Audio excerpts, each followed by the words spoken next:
right? Yeah, you can continue. Yeah, cool. Thanks. So, welcome to God's Natural Language Processing seminar. So let's start off with the introduction to what NLP is. So when you look at these three sentences, as a human, you know that the first two sentences make sense. The third one is just gibberish. So we have this common sense and the reasoning capacity to understand, what makes sense and what doesn't. But computers, they just see text the way we do, but they can't really infer anything from it because they really don't have the common sense. They don't have the reasoning capacity.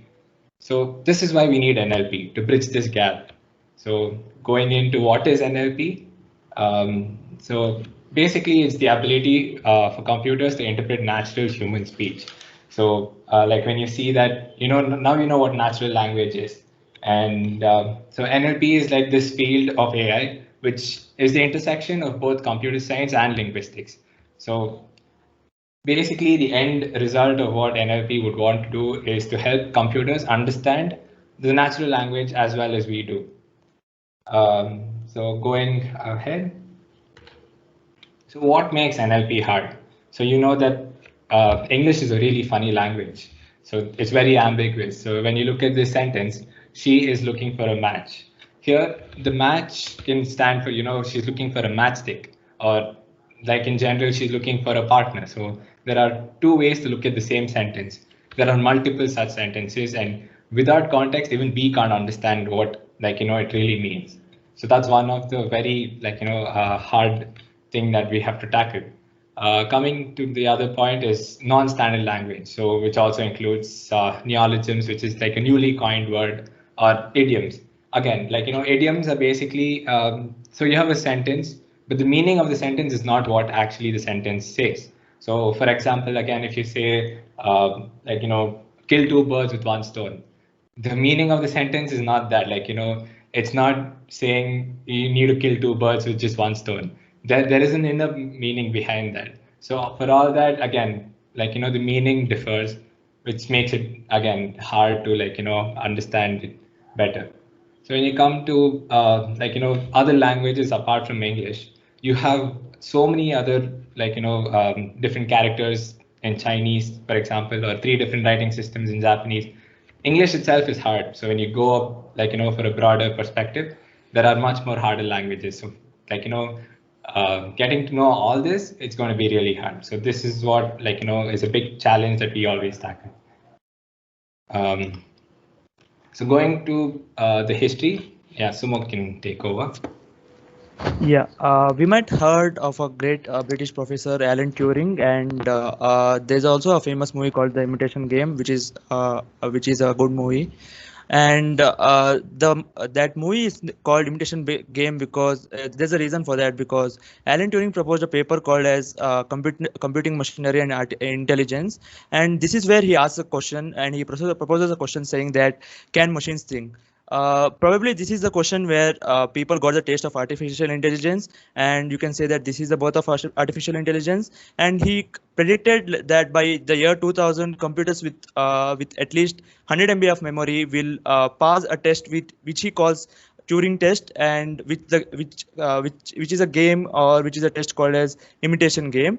So moving further, NLP relied completely on rule based kind of like structures, where it's like the grammar you studied in your previous classes or in the primary level, where you have complex sentences and simple sentences and you make sentences out of it. So here's a tree out of it, where you can make a sentence: the angry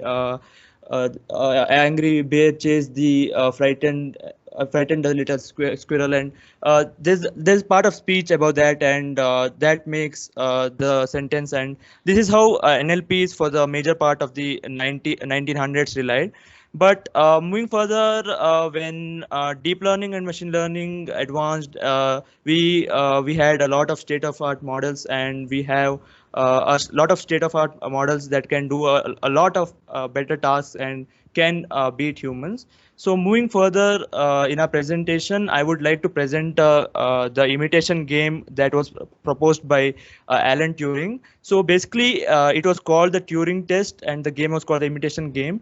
So what it does was, there will be a judge, a human judge, and there will be like 5 to 10 people, and the judge will make some casual conversations with the people around him, and they have to reply to him with suitable answers. And a judge is not he's not biased, and you can say that he's blindfolded or blind, you can say, so that he cannot understand who is doing that. So if you randomly replace a person with a robot or a human or a machine or a computer, and that carries out conversations just like the human who is replaced. So if the judge does not find any suitable difference between the results he got before and after, he doesn't know when the robot is being put there, or when the human is replaced. So if it doesn't notice any difference, and the conversation carries out casually as it was carried out earlier, then that computer will pass the Turing test. And as I said, Turing predicted that by the year 2000 you would have such computers. But the situation right now is, even if you have a lot of models that can do a lot of good tasks and perform very well in certain tasks, we do not have, and we also have a lot more than 200 MB of memory, like more than 1,000 times or 1,000 times, but we do not have such machines that can carry out conversations. Yes, maybe some of the tasks, like you may have heard, like machines assist humans in operations of surgeries, etc. But conversation is that part of the machine learning and AI that machines have not found that strength to carry out a kind of casual conversations and beat the judge. And yes, yearly a competition happens on this Turing test, and yearly robots participate. So maybe 1 or 2 have won, but those 2 robots that won have like not legitimately won. Mean to say that they participated, and they did talk like psychologists, which they send the question by the judges back to themselves, asking, for example, if the judges say it is a good day, the robots reply to them saying, yeah, it is a good day, isn't it? Like the opposite of the sentence, and carried out the conversations. Basically, it's not that legit, but yeah. So what is the purpose of all this? All this is that it's a really good time to be in the field of natural language processing. Yeah, it's growing, but it still has a lot of capacity to be contributed. So moving further, we'll just give a we can simulate this imitation game or the Turing test in a small amount. So let's make this a little bit of interactive, as you can say. But yeah, so we'll be sharing a link to a Google form, and Yeah, so check your chat, guys. So you have a Google form there. I'd like you to fill it up, thinking like, as a human, what you would fill it in into those sentences. And let's see if, the computer does beat the Turing test.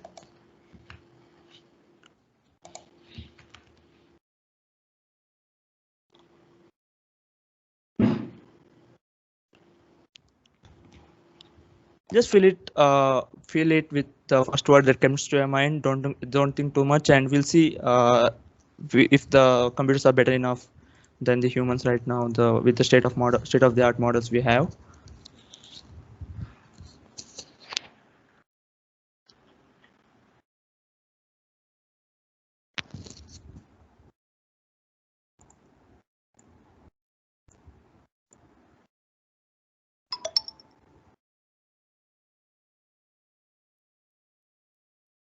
So just let us know when you'll be done. We'll give you any amount of time you guys want. So yeah, meanwhile, we'll be using BERT. It's a state-of-the-art model that is developed by Google, and we had posted about the same in a course Instagram page. If you haven't followed it, we ask you to follow it. So BERT is a state-of-the-art model, as I said. So basically, what it is, why it is better than others is that it looks for the context both side of the sentences and fills in pretty good responses as you do.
I'll also fill with you guys. So he ran at a very high speed. He was quick as, say, lightning.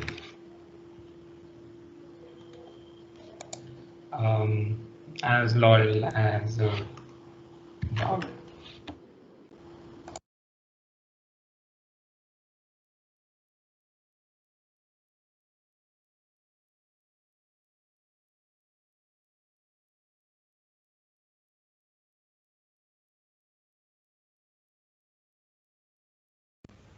Shreyas, I believe you muted yourself by mistake. Yeah. Yep. So each of us heard up. So yesterday I shot an elephant in the pajama. How the elephant got into that pajama, I will never know. I thought they were lost when he said that they were not to be seen. So.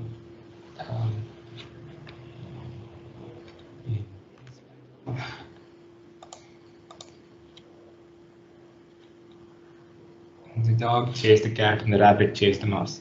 So later the cat started chasing the mouse. So the rabbit took off.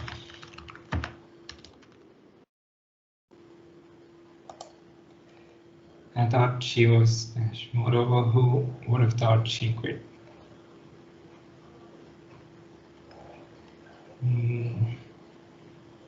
Sad. Very dark. Better a witty fool than a foolish wit. So I have submitted my farm case. What's your progress?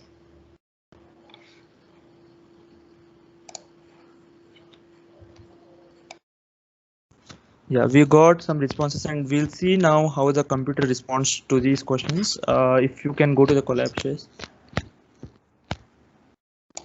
Yeah. Okay, so this is Google Colab for those of you who do not know this. So this gives you an interface of Jupyter Notebook on which you can run the Python scripts, and this runs on Google Cloud, so you need not have high specs computer. So as I said, we are using BERT to check the efficiency of NLP models nowadays. So this Happy Transformer is the module, like it's a predefined module, not predefined, but it's a built-in module, not even built-in, but BERT is a kind of like coded into a single module, and you need to just access it using 2 lines of code. Usually, how the practice goes is that you train the model using deep learning layers, but this is a pretty easy way to access the BERT model. Yeah, so we will be using BERT, and we will run them on every sentences we sent you and see what it predicts.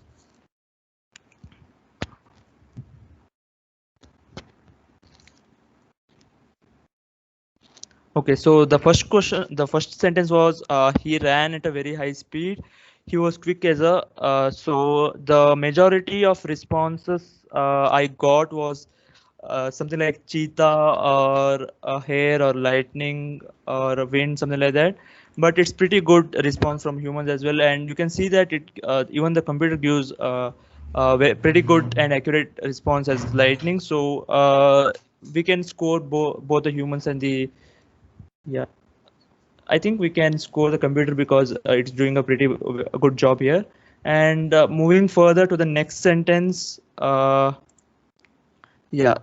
next sentence was as loyal as a dash. So it's like common similes that we all know and we have been learning from our childhood. But the responses from our audience were one response is as loyal as an RCB fan, which I like because I'm also I also like cricket. So leaving that, their responses like as loyal as a dog, which is appropriate. But you can see here it says as loyal as a man, which may not be that appropriate. So I think this here the point goes to the humans.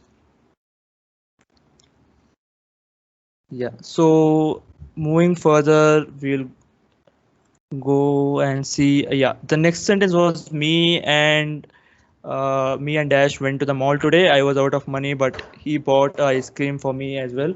So basically, we wanted a sentence here, and I mean, we wanted a word here.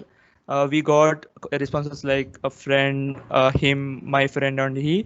So basically, what I expected was he or him, something like that. But even the computer responds to that. But here, the responses are not that accurate. I think the computer is doing a pretty good job here.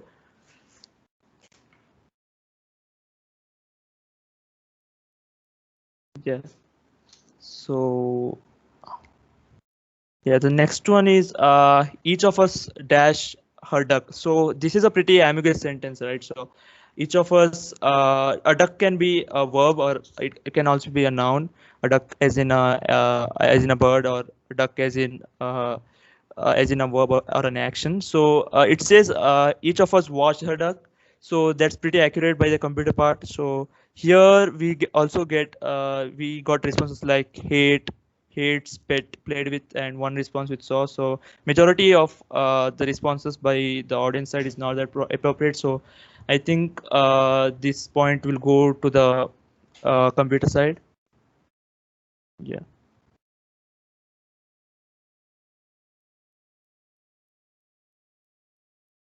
Yes. So yesterday I shot an elephant in Dash pajama. Uh, how the elephant got into that pajama, I'll never know. I thought they were lost when he said that they were not to be seen. So you can pretty much understand by the previous two sentences how ambiguous sentences can be, English sentences can be. So this is a lot to digest when you see it first, because first of all, elephant being in a pajama is a non-realistic thing, but as the sentence says, it is. But when you move further in the sentence, it also says there's a mention of he or him, something like pronouns like that. So the most appropriate answer would be his pajama, because I thought they were lost when he said that they were not to be seen. So so I think the responses from the audience were my, it's my, and a few responses for his. So I think it's pretty good to give humans a point there.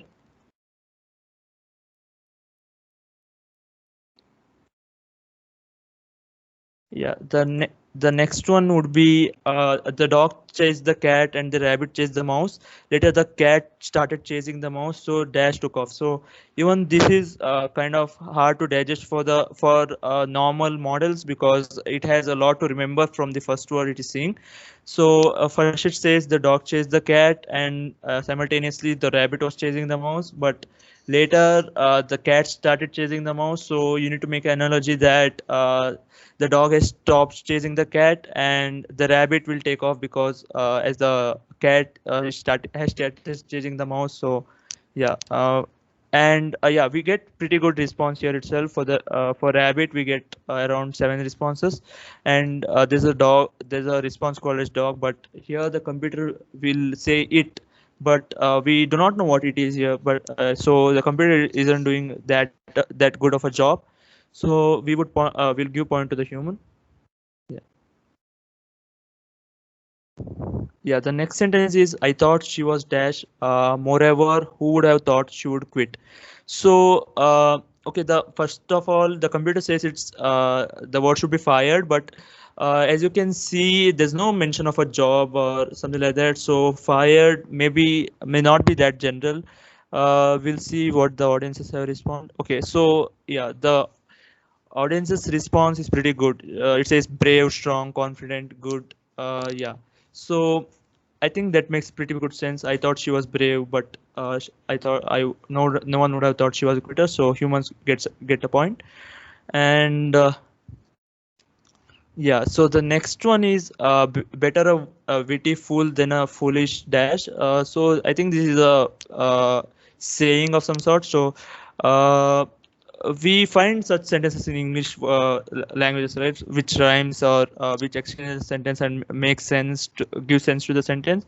It actually is a better witty fool than a foolish wit. So, but here the computer says it as a fool, but I don't think that makes sense. Foolish fool. So we'll see what response. Okay, even some people have responded with fool, but which does not make sense. But most of them have given the response as wit. 6 of them. So I think it's better to give humans a point and see what's the total score and see if the computer passed the Turing test. Okay, so humans have got 5 points and computers have got 3 points. So I think it's good to say that computers, even though have given us pretty good response in most of the cases, but they aren't that good when it comes to conversational or filling the sentences all the times. So we are just making the point that it's a really good opportunity to be in the field of natural language processing. So you can see BERT, it's just the basic model of BERT we are using. So throughout the years, advancements have been seen on BERT as well, Albert, Robert, etc. So it's really good to be in the field of natural language processing, and we expect people to like it. As we know, most of the people may be interested in deep learning, yes, machine learning, yes, but you just need to know that like computer vision, natural language processing is also a subdomain of machine learning or artificial intelligence, and it is noteworthy to be to contribute in the field and learn the models and concepts of natural language processing. So moving further, we will be kind of like explaining the basics of natural language processing, and we would expect people to understand it, and we'll be seeing and we'll be seeing an application on machine translation, a basic model of machine translation which converts English language to French languages. So stay tuned, guys. Thanks for that, Samuk. So moving on, so now we have rule-based and statistical-based models. So basically, as mentioned by Sumok in how NLP has progressed, it started off like basically following a rule-based system where it used a lexical database that's basically having all the words in the dictionary along with its rules. And from that database, it used to infer and carry on its tasks. So later on, when in the 1980s, we switched over to the statistical models became more relevant because these techniques to find patterns like, in the way it worked was basically like, in the last text corpus, it generates just like a structural probability rather than following rules. So, like, you can see that it's definitely better instead of just following rules that's defined by like a linguist or someone. In this case, like, the accuracy started becoming better. So that's why, like, statistical models is basically all your machine learning algorithms also. So that's how, like, we've progressed so far. And coming to the applications of NLP, so we have a lot of applications. You use it in your daily life. So every time you say, "Hey Google," and it responds to you, that's basically running on an NLP application. So for examples here, we have machine translation, which we'll be looking into it further. Some of them are question and answering. There's emotion detection, that's sentiment analysis. There's spam detection or chatbots, that's Alexa, Siri, Google Assistant, and information extraction. So like basically a summarizer. So yeah, there are a lot of applications that's being used daily. So I mean, it's a pretty good field, right? So coming to steps in NLP, before that, let's see what NLP comprises of, like the components. So it has NLG, that's natural language generation, and NLU, that's natural language understanding. So understanding is basically just understanding the intent of the sentence, which, like, converts your unstructured data to a structured data so that it gets the meaning of it. And natural language generation is basically generating a response so that you can understand. So that's basically how NLP is bound by, like, these two components. But when you look at the steps, like how the data is being processed, we have morphological analysis first, which is basically morpheme, which is the smallest unit in a meaningful language. So when you look at morphological analysis, basically you look at every word and then you analyze it as, like, a non-word token such as punctuations, or like, for example, here you have carried, which is going to be split into carry, and, like, it's just past tense. And yeah, so syntactic analysis is basically, like, analyzing the grammatical structure. Like, every, like, English has its rules, which is like, a subject comes first and so on. So something like, the school goes to a boy, like that sentence doesn't really make sense grammatically, right? So that's going to be rejected.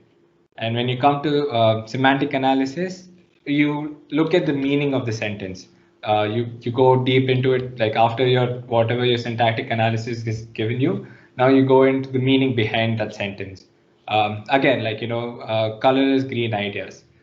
Like, again, that doesn't make sense, right? So it's going to be rejected. So you analyze the meaning behind that sentence.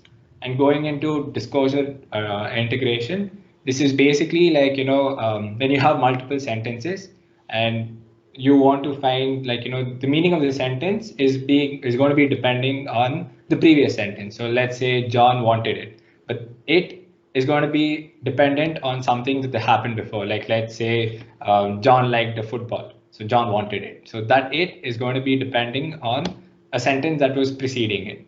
So the context of the previous sentences matter here. So that's your disclosure integration. And coming to pragmatic analysis is basically, like, understanding the meaning of meaning, like a contextual analysis. Like when you said semantic analysis, it was just for the sentence, but now you look at the context and how it is being used. So that's more like, going deeper into the meaning, and that's pragmatic analysis. So going further, now we'll look at some of the tasks, which is starting with regular expressions, which is in short regex. So a regular expression is basically, like, a sequence of characters which is used to define a pattern. So, like, you write up a sequence of characters and you give it a pattern for it to match, and that way you know if it's going to be matched or not. We'll look into examples. And so Python has an inbuilt package called RE, which you can import and, like, work on regular expressions in Python.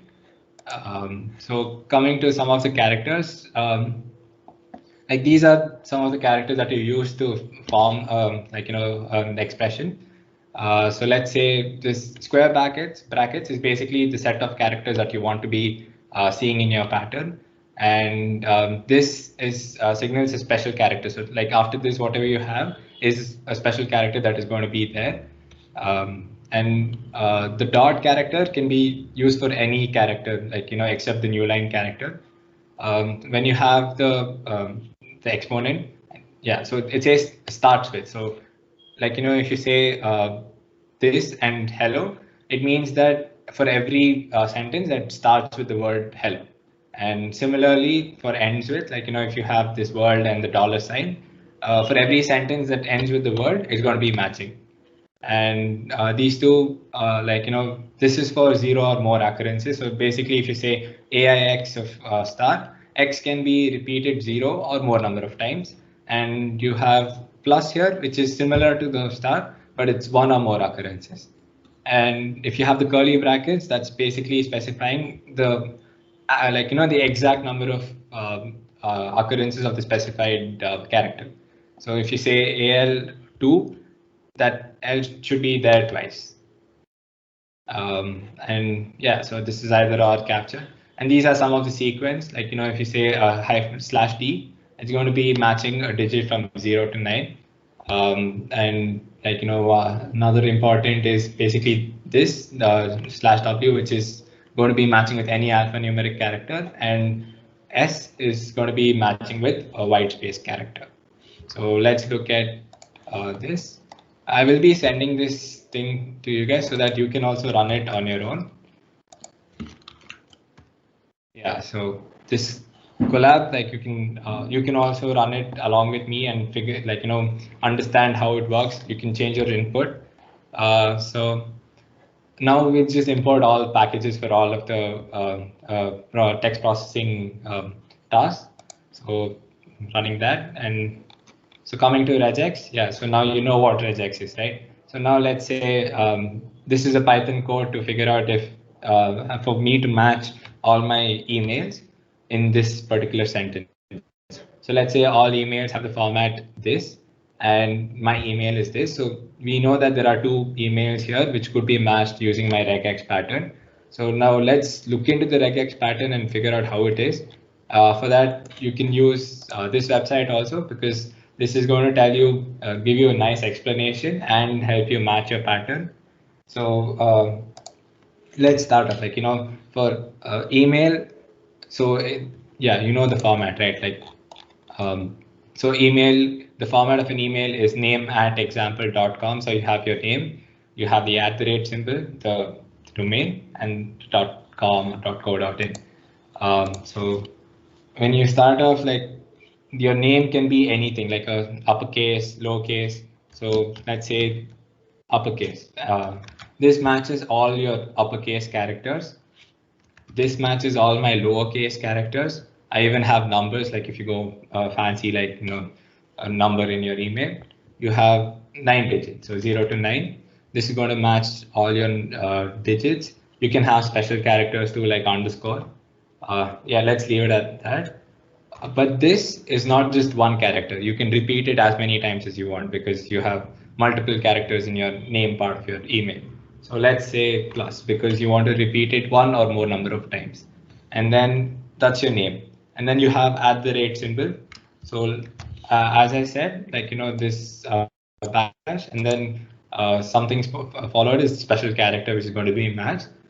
And then your domain name, like Gmail. That's again, like, lowercase or uppercase, depends on who's giving you the email. You can have digits as well. Let's consider that too, which also can be repeated one or more number of times. So let's say plus again. And then you have your dot symbol for the .com, and you need to make sure that you have the backslash here, because dot here can match with any character as such. It's not really only dot. So you need to make sure that you have the backslash for this special case. And here you can either have just com, or you can have any lowercase characters. So this is basically my regular expression. And to test it, let's put my email.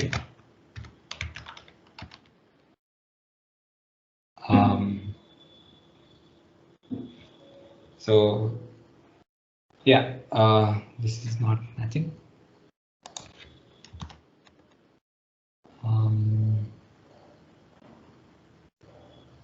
Okay, yeah, because I haven't put a dot as my special character here as well. So it's going to be matching only from this part. Like, this part matches with this, @ matches with @. And yeah, so let's see if I put a dot here, it matches with like, my entire email. So the special characters, you need to make sure like, you have everything involved, like all the permutations. So this way it matches my email over here. So yeah, that's pretty much about regex. You can match like multiple other like patterns. Like you have a website URL. We start off with the www, and then you can go with the website name can be anything like lowercase, uppercase, and can have digits as well, and the dot domain. Or a PAN card, which is 10 characters long. Yeah, let's do that. PAN card is 10 characters long. First 5 is uppercase, next 4 is digits, ending with an uppercase character. So when you look at that, it's so your first character, the first 5 characters is uppercase characters. So now you know that A to Z matches all your uppercase characters. Which has to be repeated 5 number of times because you have first 5 as your uppercase characters. And then you have 4 digits. Sorry. Yeah. Next, you have 4 digits from 0 to 9. So let's say 0 to 9, which is 4 digits, like specify the number of times it's going to be repeated. And finally, there's another uppercase character, right? So that's one time. So if you give PAN card number, which is a legitimate one, it matches. So you have a match with this. This is your PAN card number, which is going to be matched using this regular expression. If you say something different, it won't match. And you can understand why it is here, and you can actually launch a debugger to find out why. Everything is here in this, so you can try it out if you like. So looking at this code, I'm trying to find all the emails that is there in this sentence. So using my regular expression, I'm trying to print all the emails. So you have name, this is also like, which is going to match with this pattern. And this is an email that's already there. So you have these two as your output because it's matching them. So coming back to this. And so now let's start off with text processing. This is like, the first step before you go on to process your data and find its meaning.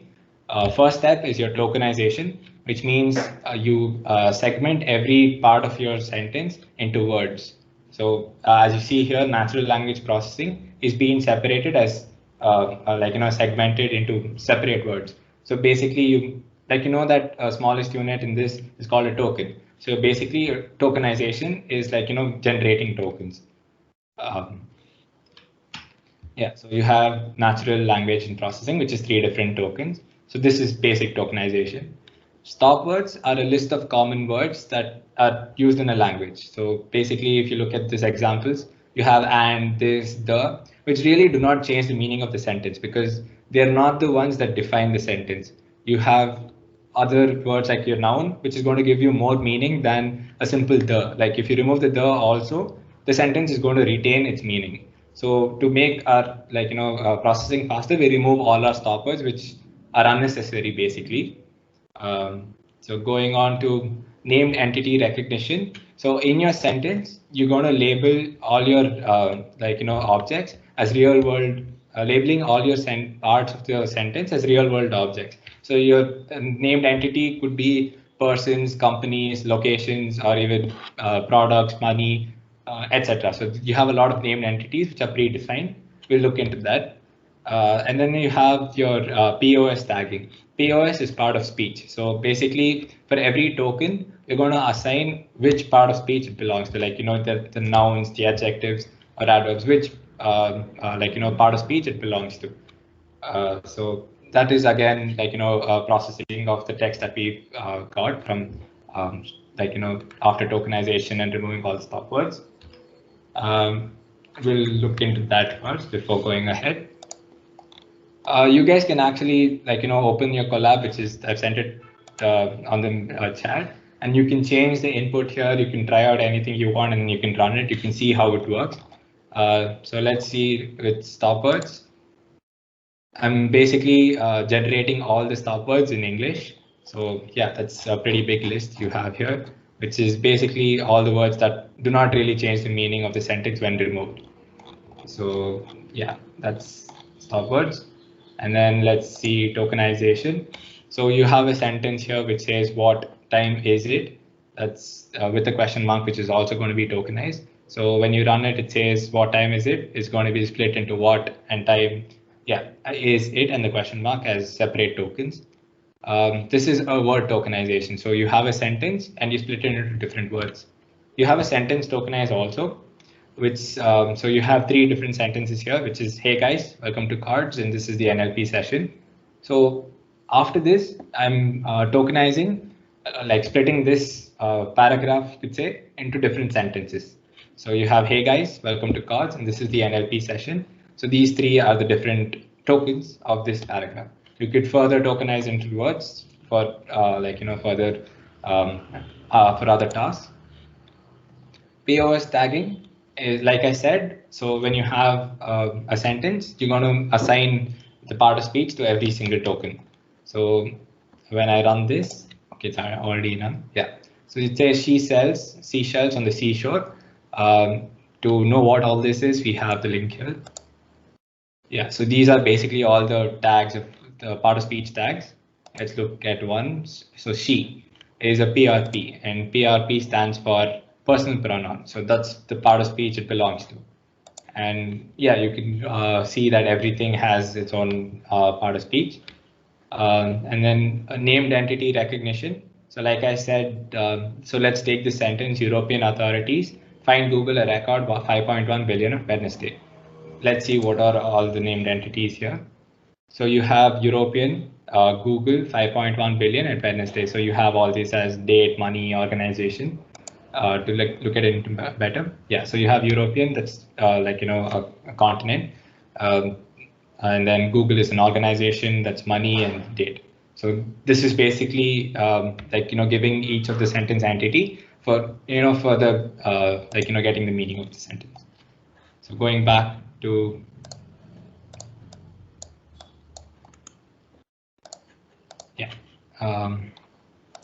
so linguistic annotations.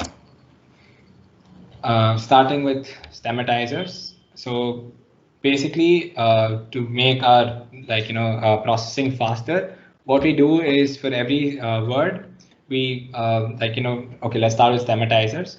So basically, we cut out the part of the word which is for normalization. We remove this part and make it into its root form, which is, for example, adjustable. We remove the able part and make it adjust. So that's the root form of the word adjustable. So that's stemmatizing. So basically, you just cut out a part and then so you get it's pretty much its root word. Sorry. And lemmatizers is very similar to stemming, but then what happens in so okay, I'll just read it out. Components for assigning base forms to tokens using rule-based or part of speech or lookup tables. So this is kind of a lookup table. So basically, a word like multiplications is derived from the word multiplication, which is from multiplicate, which is from multiple. So this is basically its root word or lemma, and so yeah, the difference between this is this has to go through a bigger process of finding its original root, whereas this is it just cuts off the end of the part, so that it kind of still makes sense. Looking at that, so you have change all this. So you have these extensions, right? So the suffix er, ed, es. So all this is going to be just removed and gives you change or chang. But whereas in lemmatization, it's going to look at go all the way up its tree and find out where it was derived from. So let's say for stemming, you say changing, it gives you change. But whereas in lemmatization, is changing is going to give you change, and changes is also going to give you change, because that's how it was derived. So where do you use both is this is basically lemmatizers are used when you want to give your output as the same word, like in text summarization. Basically, when you've stemmed your paragraph, it's going to give you something like this, which does not really make sense for the user. Like, you can't really understand what this means. But when you use a lemmatizer, it's going to give you the word. So every time you have an output which depends on it, that time you can use your lemmatization. But stemming is a much faster process because it doesn't really have a lookup table, and it's just going to cut off the suffix part of it. And coming to the last part, which is WordNet. So WordNet is a lexical database. So it has all the words in the dictionary for the English language. And this is part of the NLTK corpus. NLTK is the library used for NLP in Python. So WordNet maintains, it maintains a lot of things like synonyms or antonyms, and then it has its verbs, adjectives. So everything is mapped to another word. Like you can see it here again. So let's say happy is similar to glad, which is also similar to, it's also happy again, but and glad is an antonym of sad, which is also similar to unhappy. So it's going to be mapped like this in a graph kind of a way. And so using this, you can we can figure out that I'm going to run the synonyms and then the antonyms for happy. So you have the synonyms for happy is all this, which was linked this way. And for the antonym for happy is unhappy, which is basically sad. If you want to run this the other way around, you will get a lot more synonyms. So yeah, you have sad, distressing, pitiful. So all that, it's going to be mapped like that. And one of it is going to be like an antonym mapped to that. So that's glad. So that's pretty much about linguistic annotations. Coming over to word vectorizations. So yeah.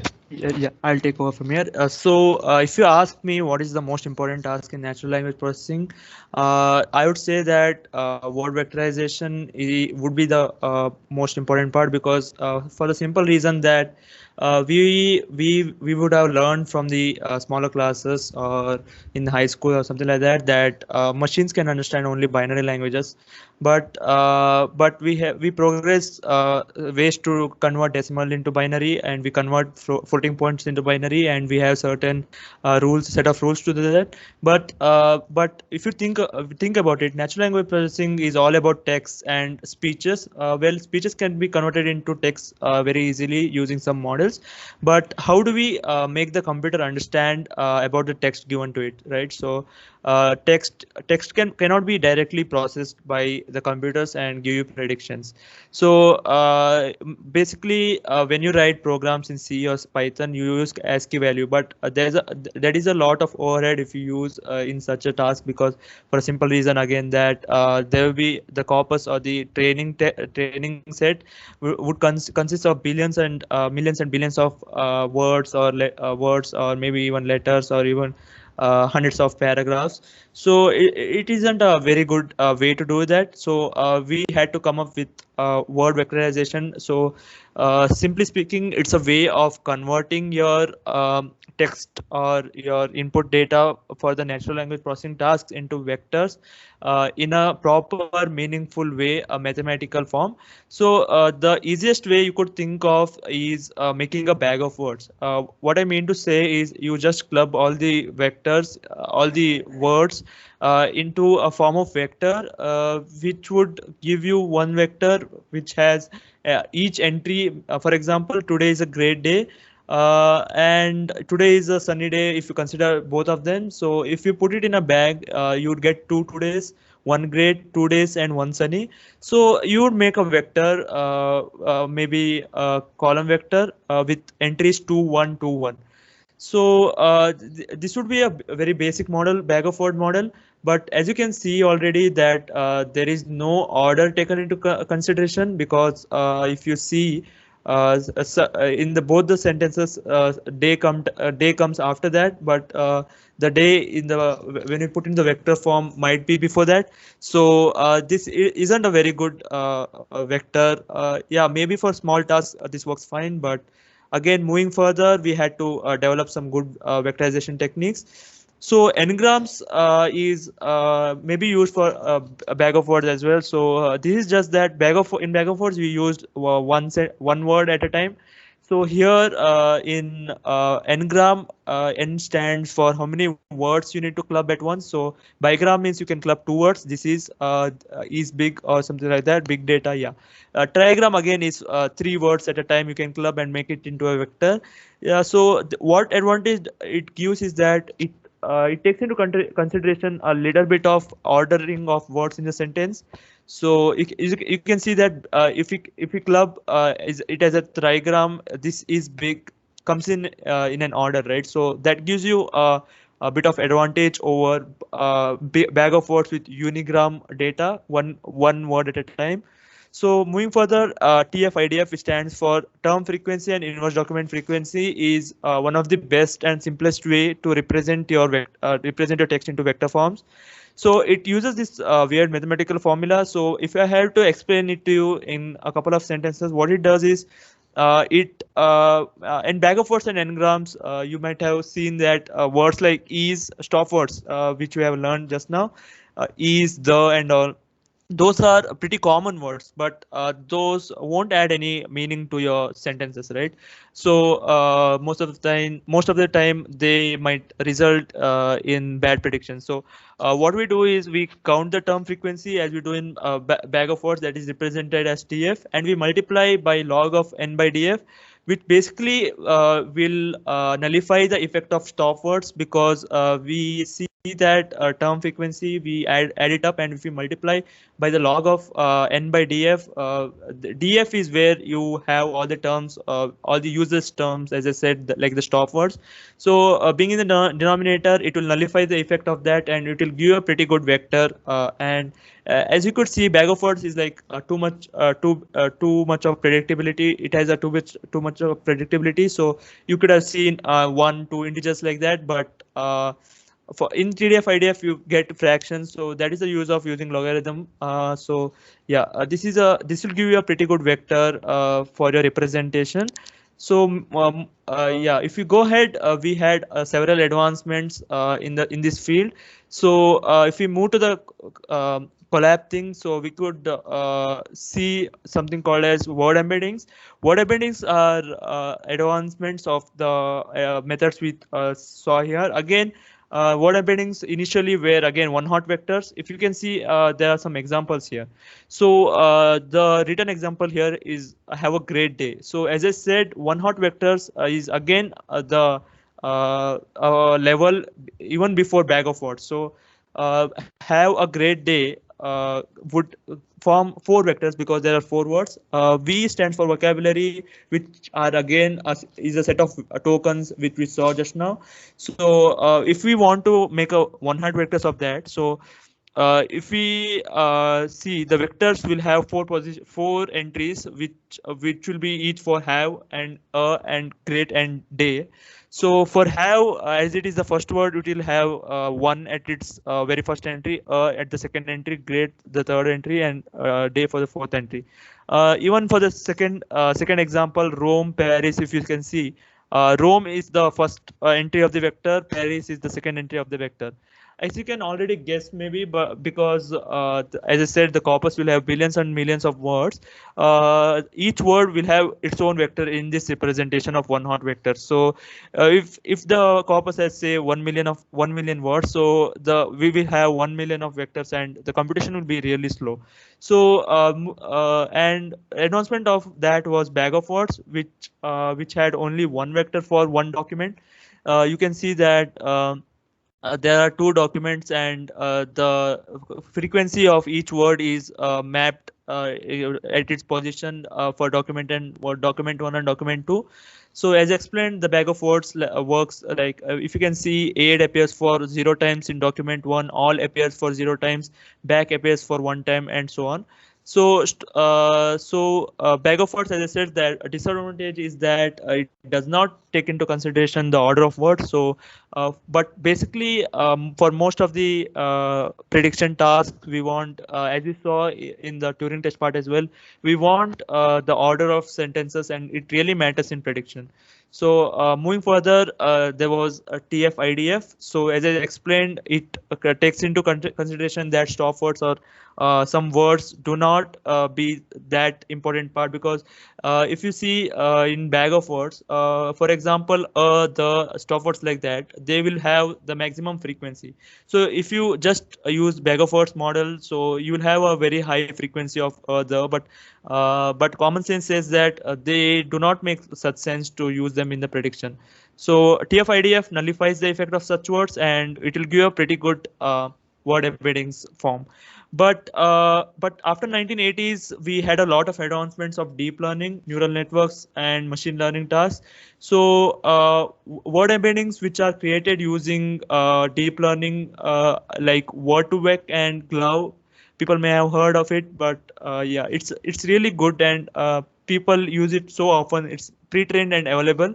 Um, for example, Watervec is a word embedding trained by Google, and it's available online so that you can just download it and just use it. So what are the advantages of word embeddings, such word embeddings? So a good word embeddings would give you analogies between things. So for example, as I say, for example, if I say king is to queen, and I ask man is to what, so the certain word embeddings, if it is good, it should give me as the woman. So king is to queen and woman is to man is to woman is a basic analogy that can be created using the given king is to queen input. So how word embedding does is that you can see, as I said, it's just a vector of certain entries to it. So if you can subtract vector king minus and with the queen, and you want what we get if when we subtract man, and we create it. So if we can use some mathematical properties to find out that the vector which we get, so we rearrange the statement king minus woman man plus king minus man plus woman will give you queen. So if your word embedding is good and you want good predictions, your word embeddings should be able to do this. So for example, other example is that we know that India's capital is New Delhi. So and if you want to find the capital of US, so your word embedding should be able to say that the capital of US is Washington. How we can do that is that is just simple, that if we subtract India and Delhi and we add US, or if we do the other way around, you should get Washington. So US minus India plus Delhi should give you the vector of Washington.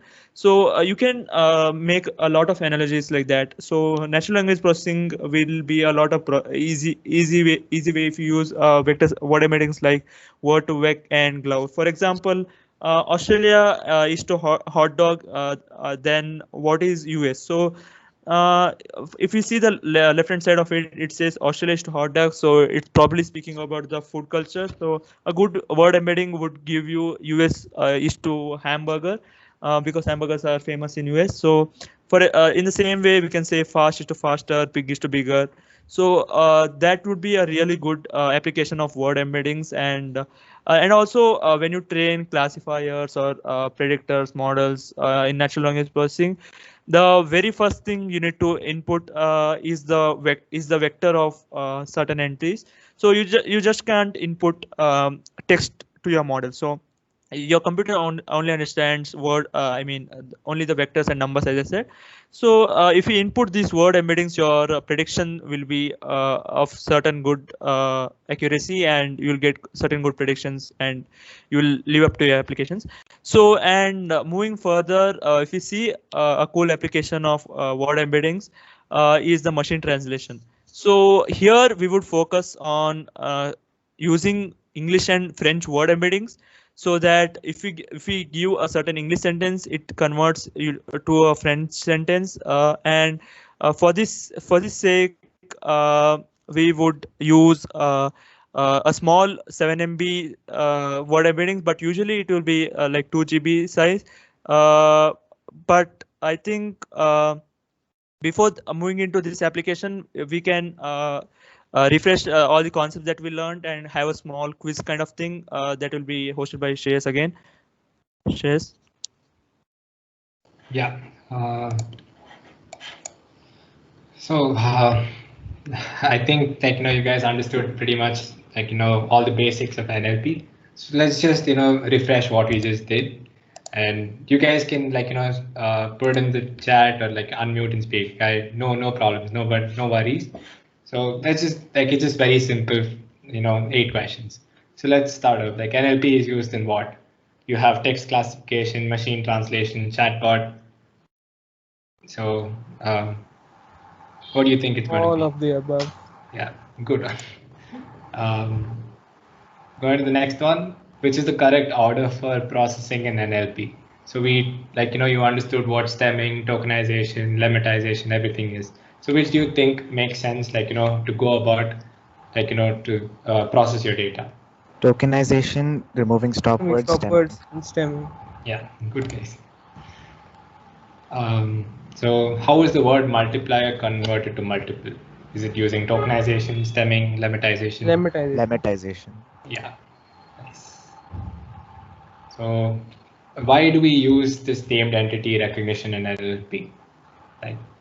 So you have a sentence, and from there you classify entities into predefined labels. Correct. Good one. So regex for phone number. So I don't know if you guys can understand this. Yeah, peaceful. Yeah. So I'll actually explain it for the rest. So in this case, an Indian number follows this format of +91 and there's a space, and you have 10 digits, right? So in this case, you have a plus and there's a space right after that. And there's one more thing is the first digit of your phone number can't be a 0. So yeah, so this is wrong in multiple ways. And then stop words are words that have no use in prediction. No use in prediction.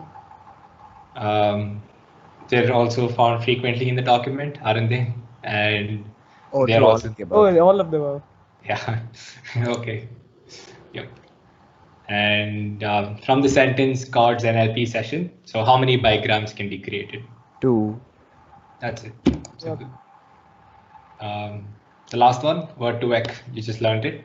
What is it used for? Generate vectors out of words. Generate vectors out of words. Yep, that's it. Good one, guys. Welcome to NLP. And so let's continue with machine translation. Sumukh can take over.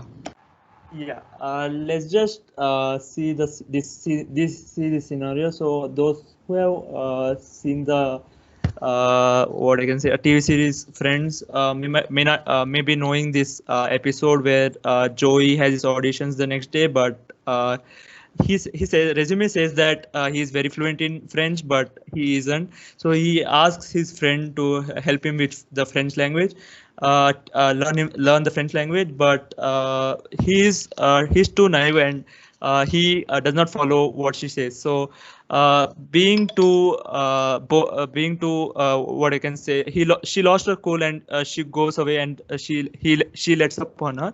So she lets up on him. So basically what we'll try and do is build a small application that maybe has an accuracy greater than 50%, and we will use some basic concepts of machine learning. Before starting, I would just like to say that this is built on 7 MB of word embedding. So initially the word embeddings created were like 1.5 GB, but nowadays it's like 2 GB. So you can download it. The links are provided in the collab as well, and you can try it out. So we will help Joey in learning French, and we'll help him access a pretty good English to French translator. And we can just going through without getting into depth of what mathematics is used. I'll just explain how in depth we will be doing that. So we will be given English sentences and we need to convert them into French sentences. So that's the aim of the application. So first of all, given the English vectors, we will stack them up in a matrix X, and our output by the model should be a matrix Y. So we need to do some transformation between X and Y. So we'll just multiply a matrix R to the matrix X such that we will be getting a matrix Y. We'll just assume that there is a matrix X and we'll assign it with some random values, right?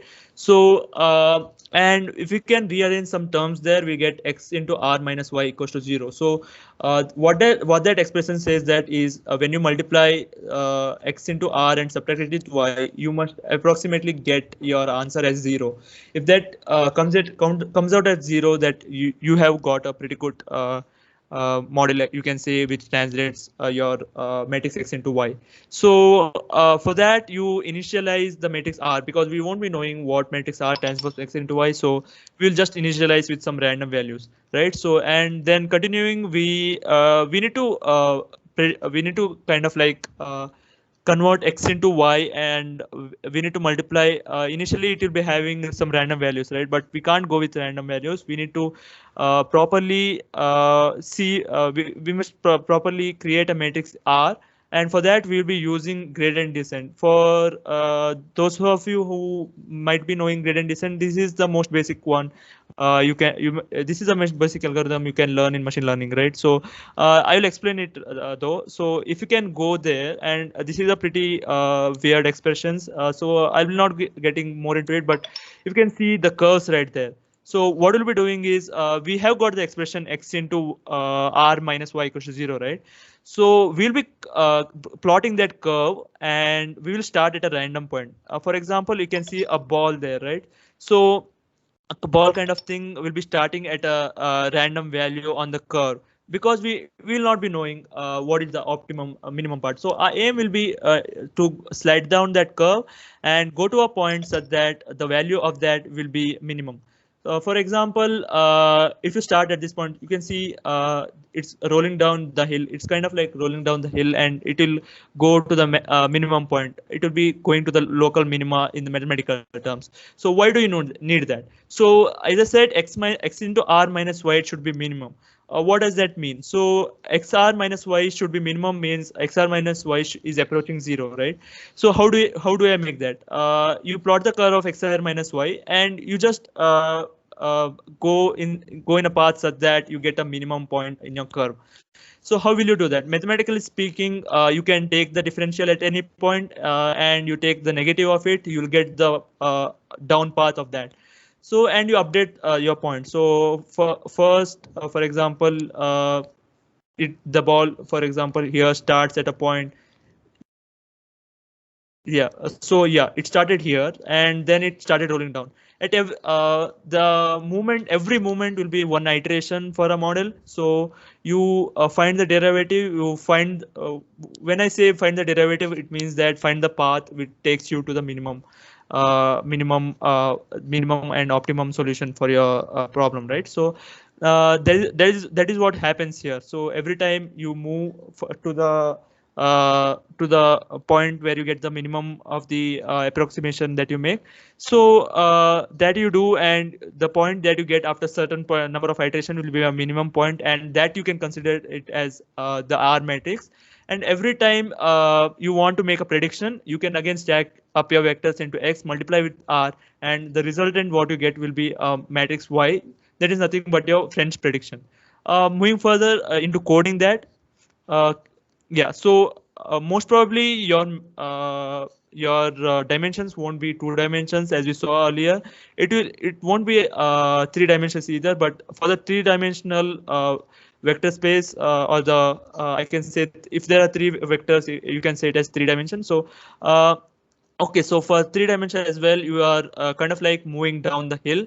When I say moving down the hill, you are going towards minimum cost. Minimum cost meaning you need to find the most optimal solution with the minimum error rate. So that you are doing in your training part. So moving further into the coding part, we'll be importing certain modules, and as I said, we need word embeddings for this, right? So you'll be using English and French word embeddings. So for that, we have used a 7 MB word embeddings here, and if you guys want to try it out as well, what you need to do is we will be sharing this thing, a link which has resources, a link called as resources. You need to download a zip file called nlp.rar and put it into the sample. Just upload it. Below the files folder, there's an upload button. Just press on it, and the file, it will be shown like nlp.rar. So it has the word embeddings for English and French. Actually, it's just 7 MB, as I said. I'm repeating it once again.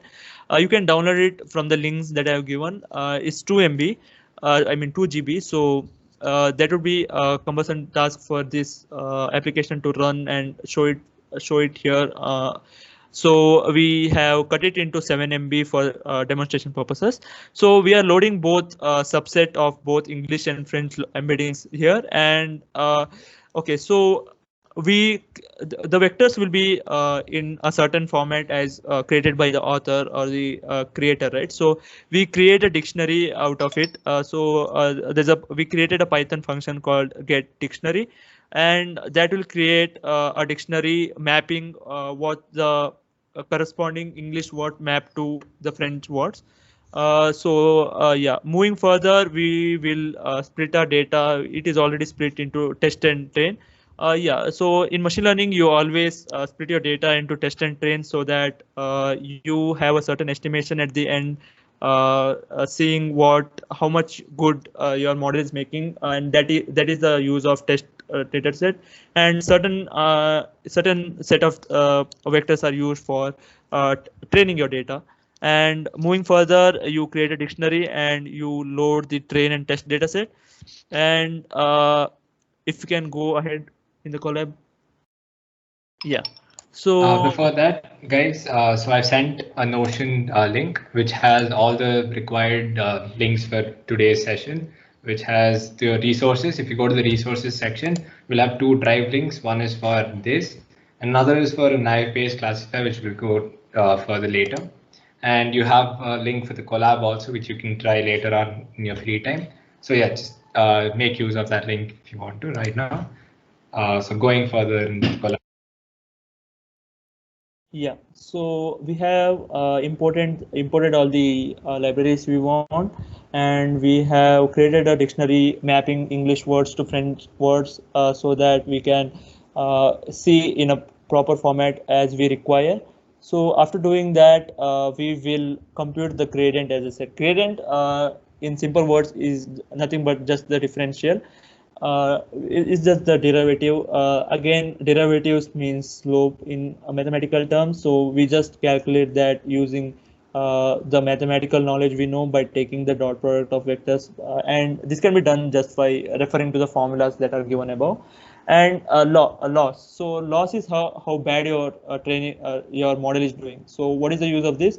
Loss, you need to minimize the loss. So as we showed you the graph, that is a ball moving down the curve, that is the graph of the loss. So if you roll a ball over the graph of the loss function, so that should roll down to a minimum point, and that minimum point would be a certain point and certain status of your prediction. That would be the most approximately what I can say, it's the best part that your model can do, and that's the best performance you can do.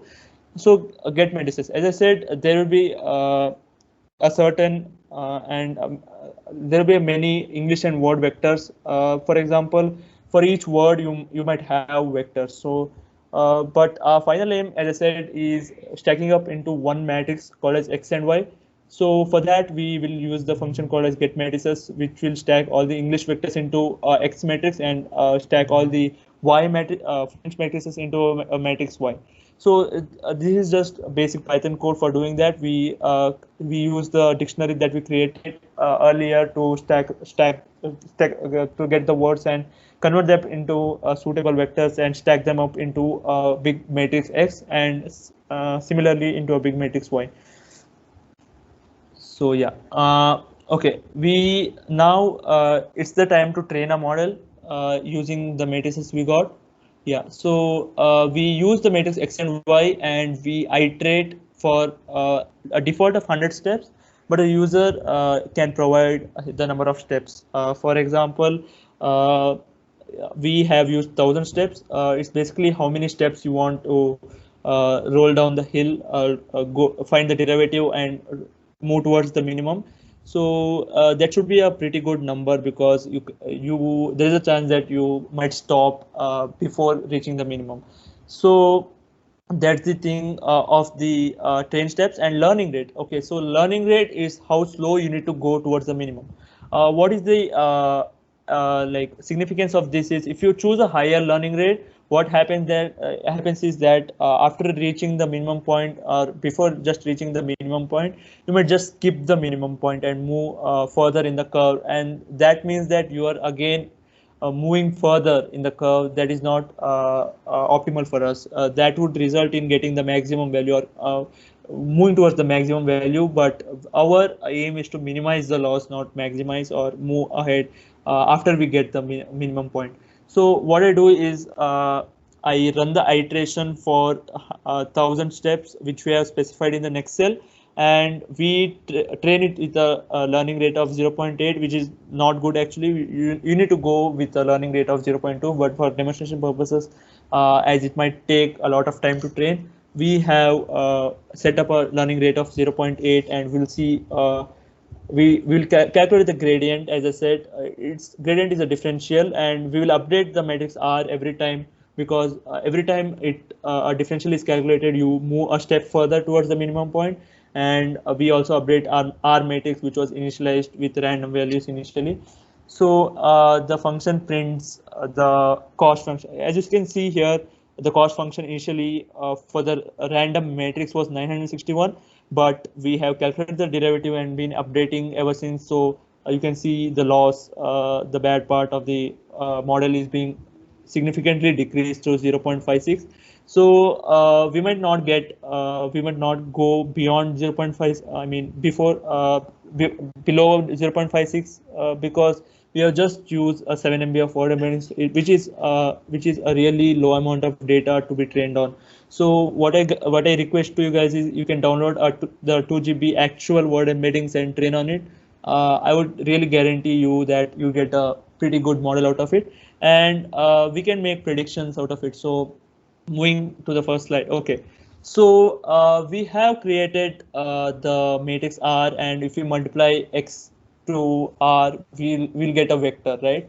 So, but experimentally speaking, we won't get the exact word embedding that matches to the Y matrix, because it might like vary. I mean, if it's like 0.002, but you will get 0.0025. It might vary into some 2 to 3 decimal points, and maybe a bit more than that. So what we do is we use another famous machine learning algorithm called k-nearest neighbors. So most abstractly and speaking on a top level, what it does is it finds the k top vectors near to the vector that it gives. For example, if the cross mark in this image is a vector you have given input to the model, it finds you the top 3 vectors that is nearest to it. So that means to say that k equals to 3. So you get the 3 vectors, that is 2 red and 1 purple around in the circle that is there. So k nearest neighbor will give you the top vectors, and you can pick any of the top 3 and use it for prediction. So we'll be running that slide of k nearest neighbors, knn. And what it does is it will find you the k nearest neighbors, as I said, and the next cell is the predict cell. So the predict cell basically is what it does is it will give you the accuracy. So after training it on your training data set, your next aim is always, as a machine learning engineer, is to test it. So how do you test it? You would have split your data into test data set, maybe some 10 to 20% of your whole data set. So you see how many of the even the trained data set will have pre-predicted values. So you compare it with the pre-predicted values. If your model and the pre-predicted values are the same, you just increment the count by 1, and finally you divide it by the total number of predictions you are asking it to make. So that is the basic definition of accuracy in any machine learning task, and even here we do that. So if you run those cells, Yeah, so we have aimed at an accuracy of 50% because, as I said various times already, the machine learning the model is running on a high learning rate, and we have just given a small number of epochs, number of iterations, and the data set is not that huge for demonstration purposes. So let's just aim for a 50% accuracy and see what it does.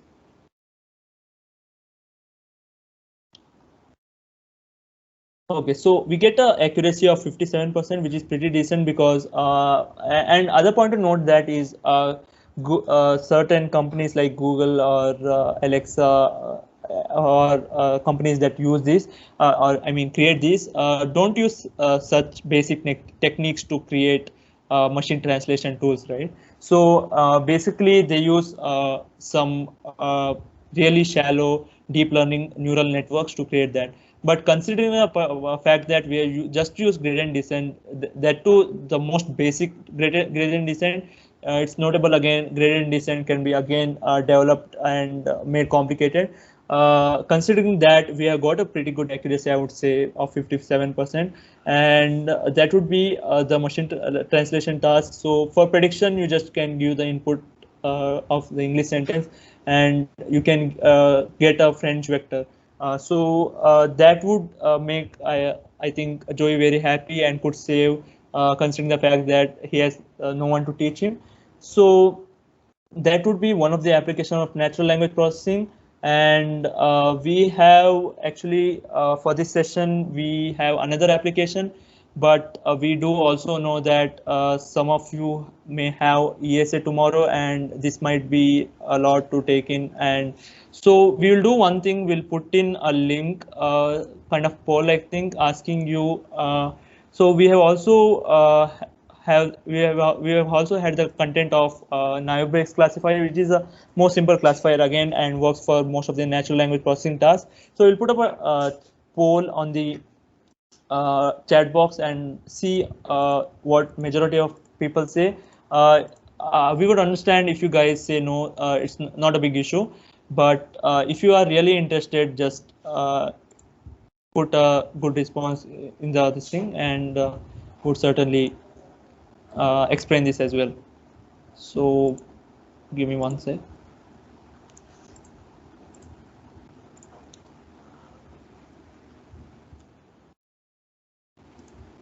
Yeah, I put it on the chat. So if you guys really need, really interested in learning more this topic of Naive-Bayes classifier, you can just put it in yes, and we would not feel bad or something if you put no as well, because we would understand that it's already a 1.5 hour session. So based on the responses of the majority people will be explaining, we'll be sharing these resources as well. So if you go through it, it's thoroughly explained on the collab as well. So that's not an issue as well. I'll be waiting for some 5 minutes to get the response.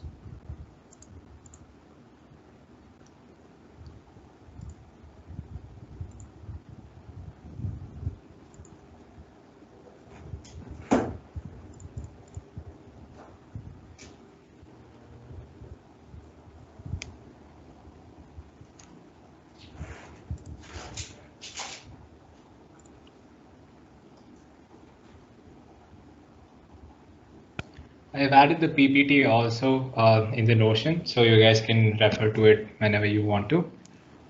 This video recording will also be added. The link will be added later on, so don't worry, guys.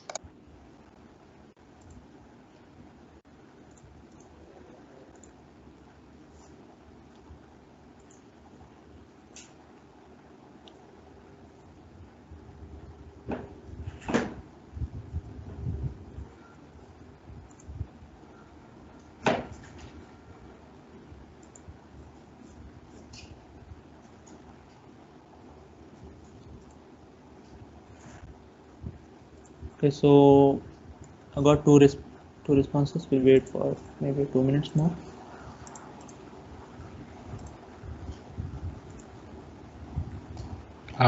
Sorry, what was your question? Did it get sent? Are you asking for the link, Joseph?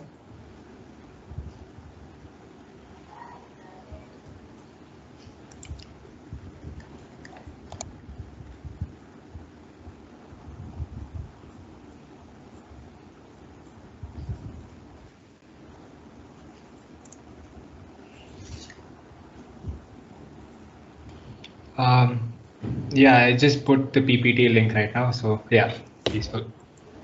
Good.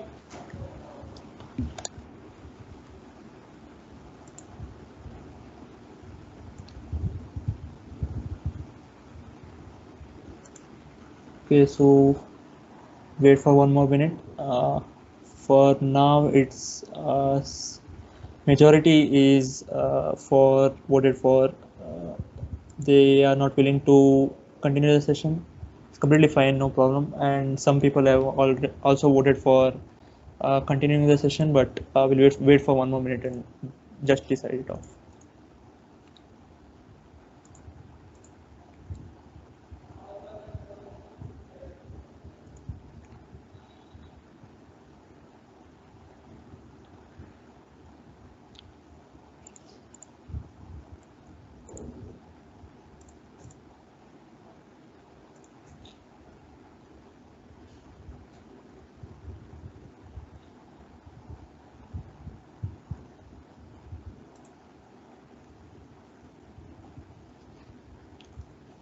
Okay, so it seems like majority of you do not want to continue, so it's completely fine, and you can just go through the resources we sent you here. It's really easy classifier, as I can say. It's the most basic one in machine learning, and pretty much works nicely for NLP tasks. So you can just go through them and understand them by yourself. And yeah, so maybe that's it for the session. If you have any queries or any queries in general, you can put it on the Discord channel maybe, and follow the Code's Instagram and other social networking platforms, and you'll be updated accordingly. And I hope you guys like the session, and we just wanted to make NLP understandable, or people who didn't know what NLP was understand what it was. And we tried our best, and we hoped you guys liked it. So uh, it would be nice, so if you guys participate in further NLP tasks again. And by this, I think we will wrap it up. And